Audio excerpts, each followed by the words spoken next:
guys, this is Chelsea and welcome to my channel. Today I want to talk about No Other Choice by Park Chan-wook. This came out Thursday and it's been a few days now, so I've had a little time to think about it, and here are my thoughts. These are not going to be spoiler free, just so everyone's aware of that.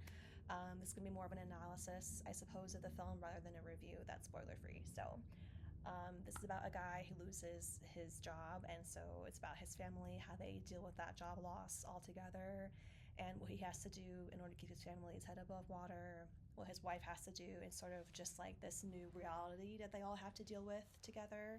I was really excited about this movie because the premise sounds really intriguing. I thought that the trailer did a really good job of pulling me in and wanting me to learn more about how this man is going to deal with his family's livelihood, essentially. In the beginning, it reminded me a lot of Vivarium, if you guys have seen that film. It was also like spooky in that sense of the calm before the storm. It was painting the family as being very idyllic and just happy-go-lucky, and the colors were super bright, and everyone was getting along so well. And it was, I say spooky because like you knew something bad was going to happen, but also like it was kind of scary, like how happy they were and how like on cloud nine they were, because you can only fall so far from there. And we see that happen very quickly because the house deteriorates completely around. Like all the plants die, the grass is yellow, the windows are dingy, and it just kind of divulges from there. And so I really like that we get this timeline of how quickly everything just kind of goes to shit, basically. So we have like 13 months of him not really being able to get back on his feet and find something outside of his field, because essentially he wants to go back to that life that he knew. He wants to go back to paper. He really has like a passion for it, and he really adores it. It's not just like a job that he kind of goes to and clocks in and clocks out.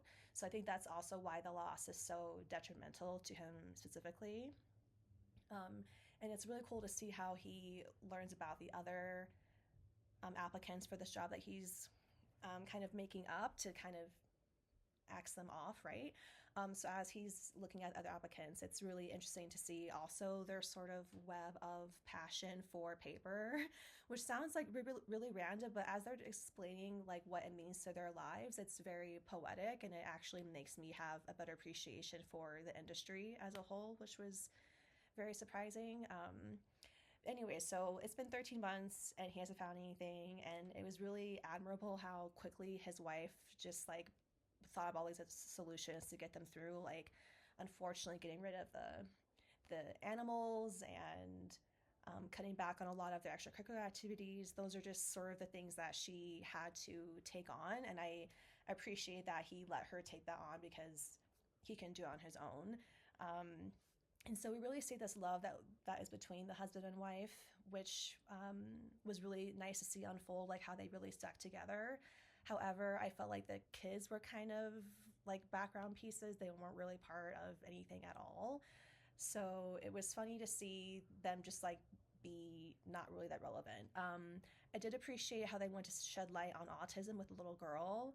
I feel like that is much more needed, but she was very one-dimensional. There wasn't really anything else to her or to the son. They had a few lines, and they just were not that necessary. So now that I'm saying that out loud, perhaps that was the point. Maybe he's trying to show that when you're so involved in trying to keep the like everyone together, maybe it's like easy to kind of forget that the kids have some agency and maybe they should be aware of certain things. And I'm not sure, but that's just like that's what I got from it, was like they weren't that necessary to the story. Also, I feel like there was a lot of moments where there was just info dumping, and like for example when the husband and wife were talking and she brings up his drinking problem, like that came out of nowhere. There wasn't really any mention of that before in the story that I could recall. There was no lead up to it. It was just like she's like, we know how you get when you drink, and I was like, okay. That it just was like kind of out of context, I feel. It was important for us to understand more about him, but I just felt like if it wasn't brought up before or after really, then it was just kind of like floating there as a piece of information.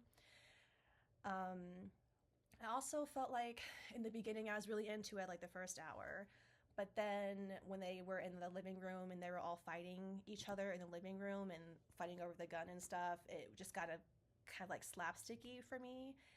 And I wasn't sure if this movie was leaning more comedic or drama. Not that it necessarily has to choose, but I just would have liked to see a clear path one way or the other, and to have that be consistent throughout rather than have it be like sporadic like that in terms of the comedy and the heavy drama. And it just wasn't um, like cohesive as a whole, I feel.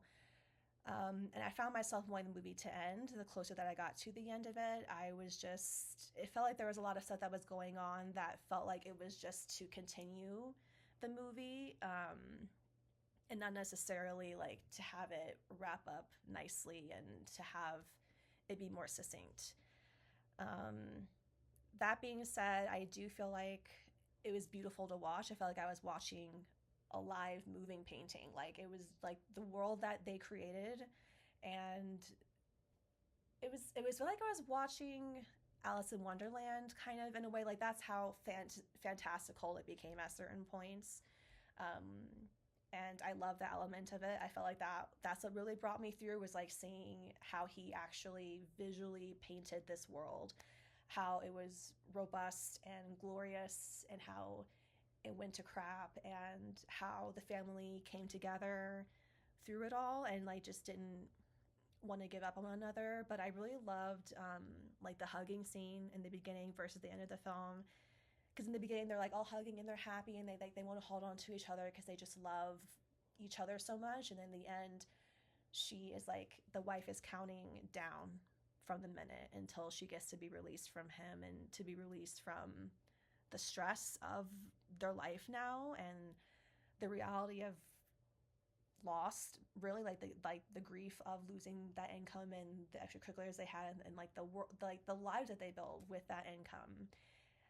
And yeah, so it wasn't necessarily a film for me. I feel like there was a lot of missed opportunity, and I would have liked, like I said, to have seen more consistency and um, just more done with the story. I feel like there could have been a lot more different points that could have, like, little different offshoots that could have gone from it. But overall, it just felt like muddled, and yeah, it wasn't for me. But I will obviously see his other work. I think he's a talented director, of course. But yeah, this one fell flat. But next week we're seeing Mercy, which I'm looking forward to, and we're getting there. We're gonna see something really good. I'm looking forward to like finding a good movie and to, have some nice positive thoughts about it. So anyway, those are my thoughts. Please leave your thoughts below, and I'll see you guys next time. Bye.